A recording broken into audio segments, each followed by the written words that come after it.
Euphrates నది ఎండిపోతుందా?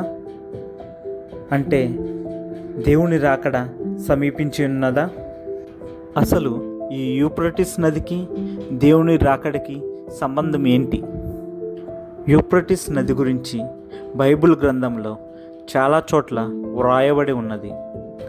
Euphrates నది అనేది దేవుని సృష్టి ప్రారంభం నుండి అంతము వరకు ఎన్నో సందర్భాలలో దాని గురించి రాయబడి ఉన్నది.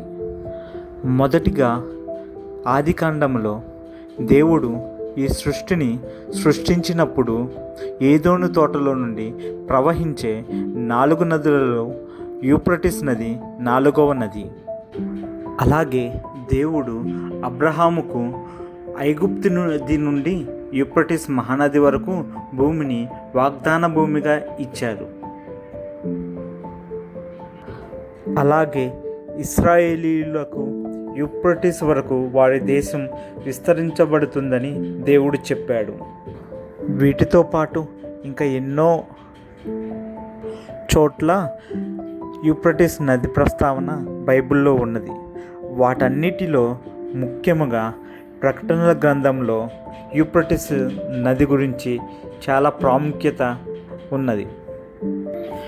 ప్రకటనల గ్రంథం 9వ అధ్యాయం 14వ వచనంలో 6వ దూత బూర ఊదినప్పుడు దేవుని ఎదుట ఉన్న సువర్ణ బలిపీఠము యొక్క కొమ్ముల నుండి ఒక స్వరము యూఫ్రటీస్ అను మహానది యొద్ద బంధింపబడి ఉన్న 4 దూతలను వదిలిపెట్టమని బూర పట్టుకుని ఉన్న ఆ 6వ దూతతో చెప్పుట వింటిని అని వ్రాయబడి ఉన్నది.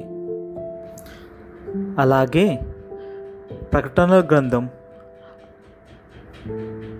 16వ అధ్యాయం 12వ వచనంలో 6వ దూత తన పాత్రను యూఫ్రటీస్ అను మహానది మీద కుమ్మరింపగా తూర్పు నుండి వచ్చు రాజులకు మార్గము సిద్ధపరచబడినట్లు దాని నీళ్లు ఎండిపోయెను అని వ్రాయబడి ఉన్నది.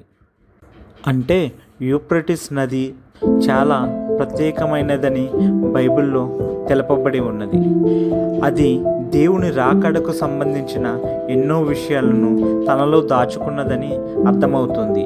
యూఫ్రటీస్ నది ఎప్పుడైతే ఎండిపోతుందో అది దేవుని రాకడకు సూచన క్రియగా ఉందని కూడా మనకు అర్థమవుతుంది.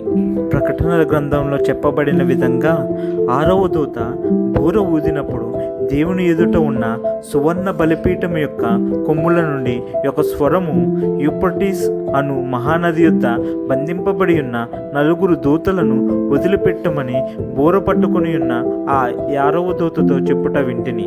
మనుషులలో 3వ భాగమును సంహరింపవలెనని అదే సంవత్సరమున అదే నెలలో అదే దినమున అదే గంటకు సిద్ధపరచబడి ఉండిన ఆ 4 దూతలు వదిలిపెట్టబడిరి అని వ్రాయబడి ఉన్నది.